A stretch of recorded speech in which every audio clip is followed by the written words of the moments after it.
I'm sorry to say such things. You may know medicine, you might have read all the books in the world, you might have treated many patients, but still, everything seems to be perfect, somebody will die in your hands. The nature of modern medicine is, you write a prescription, some chemist who knows nothing about it gives it, and they take it. It's only purely chemical and it works. That in the next 25 years, all medical colleges may have to close down. Allopathy is purely chemicals, chemical manipulation of the system. When it's an emergency, you must use it. Definitely popping pills for long periods of time is not a good thing. There are self-appointed advisors who look at this and say, "You old woman, you don't eat anything, you will die." They all died.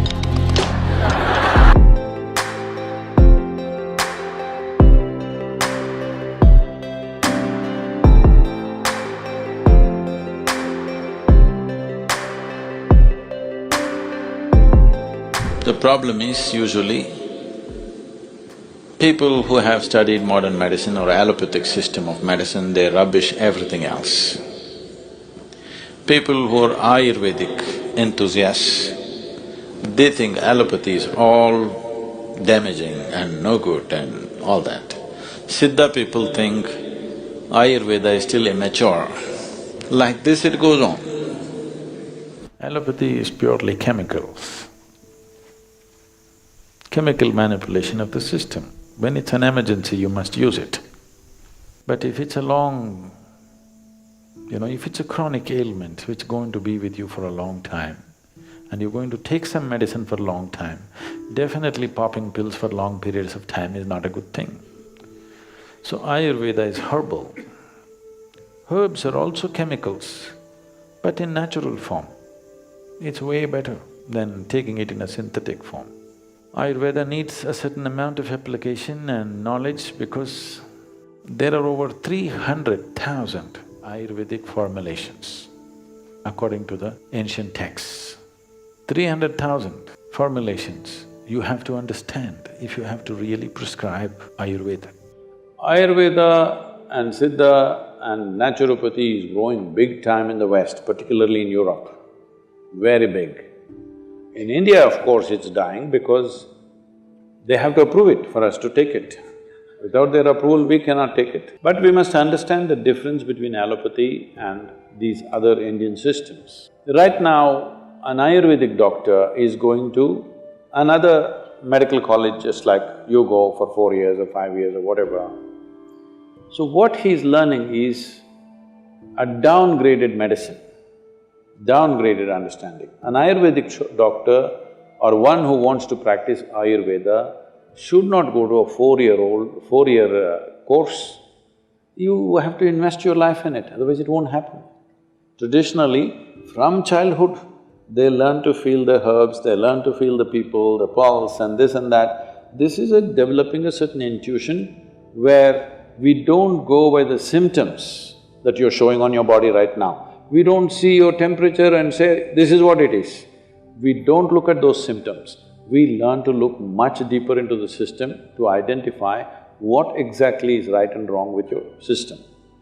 This will take a different level of involvement.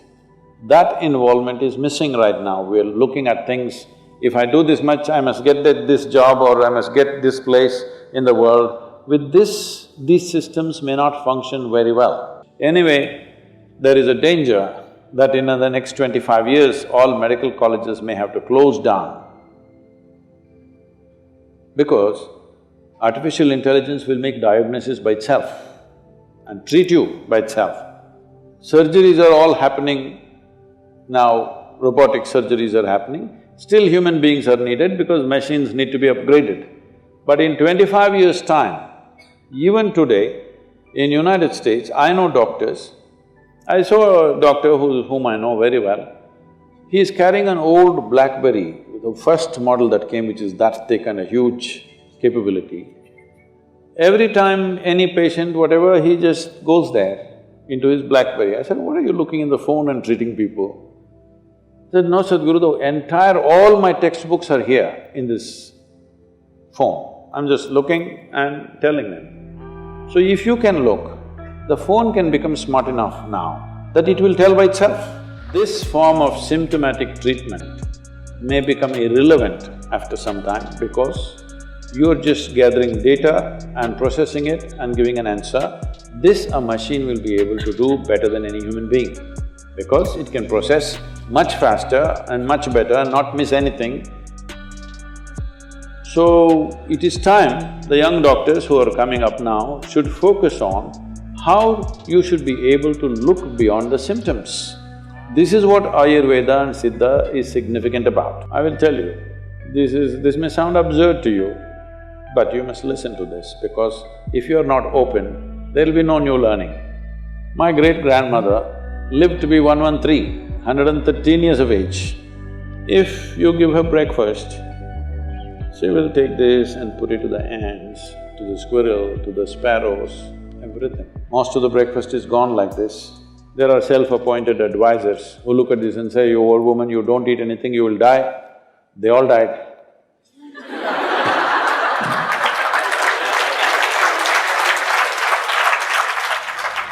And she will simply sit there looking at these sparrows and ants eating, simply tears would be rolling from her eyes.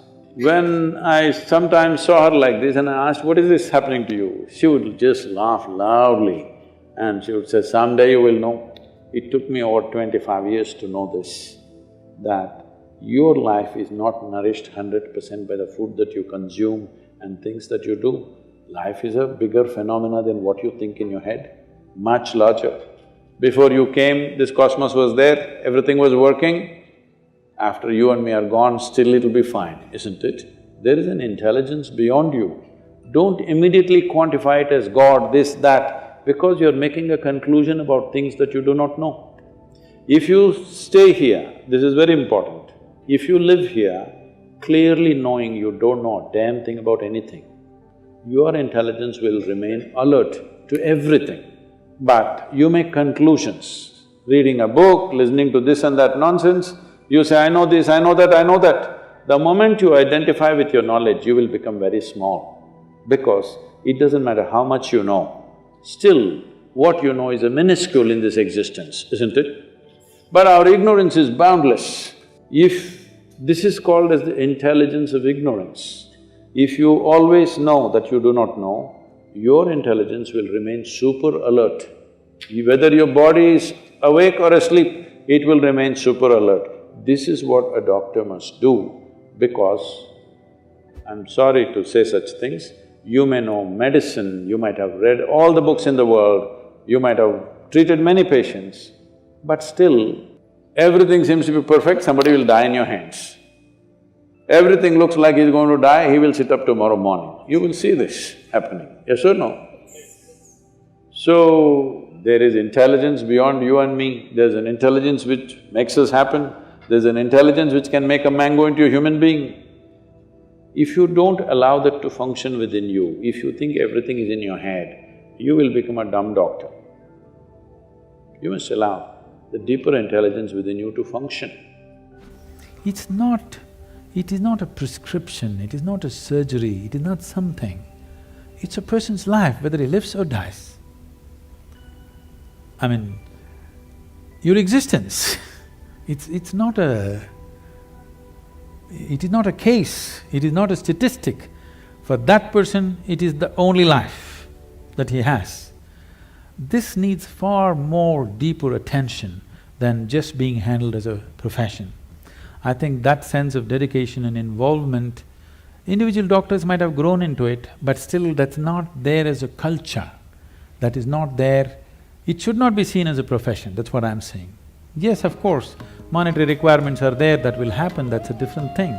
But first of all, it must be seen as a certain commitment and a certain privilege that you are able to either end or extend somebody's life is not a small privilege.